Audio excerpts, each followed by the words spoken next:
₹2 petrol ಕಮ್ಮಿ ಮಾಡೋದು ಅರ್ಥ ಇದೆಯಲ್ರಿ?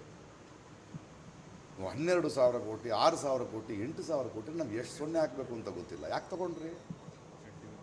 ಏನಕ್ಕೆ ತೊಗೊಂಡ್ರಿ? ದೇಶದ ಉದ್ಧಾರ ಮಾಡಿದ್ರೆ 6 ಕೋಟಿನಲ್ಲಿ ಒಂದು ಸ್ಮಾರ್ಟ್ ಸಿಟಿ ಮಾಡಿದ್ದಾರೆ. 6,000 ಕೋಟಿ ಒಂದು ಪಕ್ಷಕ್ಕೆ ಅಷ್ಟು ದುಡ್ಡು ಬೇಕಂದ್ರೆ, ಒಂದು ಪಕ್ಷಕ್ಕೆ ಅಂದರೆ ಓಪನ್ ಆಗಿ ಭಾರತ ದೇಶದಲ್ಲಿ ಮದರ್ ಆಫ್ ಡೆಮಾಕ್ರಸಿ ಅನ್ನೋ ಕಾರಣದಲ್ಲಿ ನಾವು 6 ಕೋಟಿ 10,000 ಕೋಟಿ ಬೇಕು ನಮಗೆ ಎಲೆಕ್ಷನ್ ಗೆಲ್ಲಕ್ಕೆ. ಅಂದರೆ ದುಡ್ಡು ಎಲೆಕ್ಷನ್ ಗೆಲ್ಲಕ್ಕೆ ಬೇಕಾಗಿದೆ. ಈಗ ನಮ್ಗೆ ಅರ್ಥ ಆಗ್ತಿದೆಯಲ್ಲ ನಿಮಗೆ.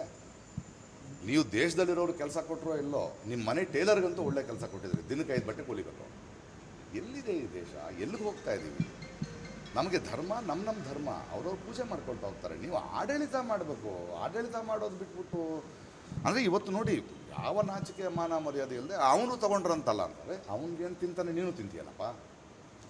ಅವ್ರುಗಳು ಈ ಥರ ಭ್ರಷ್ಟಾಚಾರ ಮಾಡ್ತಿದ್ರು, ಆಳ್ವಿಕೆ ನಡೆಸ್ತಿಲ್ಲ ಅನ್ನೋ ಕಾರಣಕ್ಕೆ ಇಳಿಸಿ ನಿನಗೆ 300 ಸೀಟ್ ಕೊಟ್ಟರೆ ನೀನು ಈ ಇಡೀ ಪ್ರಪಂಚದಲ್ಲಿಯೇ ಬಲಶಾಲಿಯಾದ ಪಕ್ಷ. ಯಾಕೆಂದರೆ ಅಷ್ಟು ದುಡ್ಡನ್ನು ಮಾಡಿಕೊಂಡು ಅದು ಗೌಪ್ಯವಾಗಿ ಇಟ್ಕೊಂಡು ಯಾಕಿರು ಅಂದರೆ ನಿಮ್ಮ ಬತ್ತಲಾಗ್ತಿದ್ದೀರಿ ನೀವು.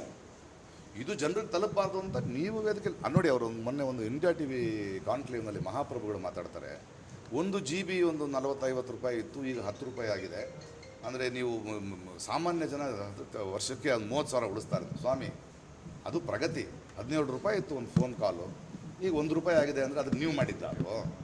ವೈಜ್ಞಾನಿಕ ಬೆಳೀತಾ ಹೋಗುತ್ತೆ, ಕಮ್ಮಿ ಆಗ್ತಾ ಹೋಗುತ್ತೆ. ಒಂದು ಅಂಗಡಿನಲ್ಲಿ ತೆಗಿತಾನೆ, ಬಟ್ಟೆ ಅಂಗಡಿ, 10 ಟಿ ಶರ್ಟ್ ಇಟ್ಕೊಂಡಿರ್ತಾನೆ, 1 ಲಕ್ಷ ರೂಪಾಯಿ ಇನ್ವೆಸ್ಟ್ ಮಾಡಿರ್ತಾನೆ. 2 ಜನ ಬಂದರೆ ಅದು 500 ರೂಪಾಯಿ ಆಗಿರುತ್ತೆ. 100 ಜನ ಬಂದರೆ ಜಾಸ್ತಿ ಮಾಡಿದ್ರೆ 50 ರೂಪಾಯಿ ಕೊಡ್ತಾನೆ. ಅದು ಪ್ರಗತಿ ರೀ.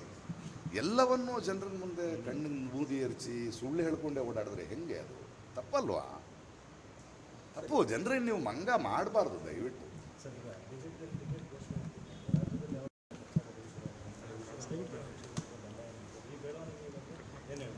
ಅವ್ರ ಮನೆ ಸಮಸ್ಯೆ, ಅವ್ರ ಬಟ್ಟೆ ಅವ್ರು ತೊಳ್ಕೊಳ್ಳಿ ಅಲ್ವಾ? ಯಾರನ್ನು ಉಪಯೋಗಿಸಿದ್ದಾರೆ, ಯಾರನ್ನು ಉಪಯೋಗಿಸಿಲ್ಲ ಅಂತ ಇಟ್ಕೊಂಡು ನಾವು ನೋಡಿ ಹೆಂಗೆ ನಮ್ಗೆ ಯಾಕೆ ನಮ್ಮ ನರೇಟಿವು, ನಮ್ಮ ಆಲೋಚನೆ ಅದಿರಬಾರ್ದು. ಅವ್ರ ಮನೆ ಒಳಗೆ ಅವ್ರಿಷ್ಟ, ಅವ್ರ ಪಕ್ಷದ ಇಷ್ಟ, ನಾವ್ಯಾರು ಹೇಳೋದಕ್ಕೆ? ನೀವು ನಿಮ್ಮ ಅಭ್ಯರ್ಥಿ ತಿಳಿಸಿ, ಆಮೇಲೆ ಎಲೆಕ್ಷನ್ಗೆ ಬರಲಿ, ನೋಡೋಣ. ಅವಳು ಒಳಗೊಳಗೆ ಜಗಳ ಆಡ್ತಿದ್ದಾರೆ ಅಂದರೆ ಹೆಂಗಿದ್ದಾರೆ ಅಂತ ನೋಡಿ.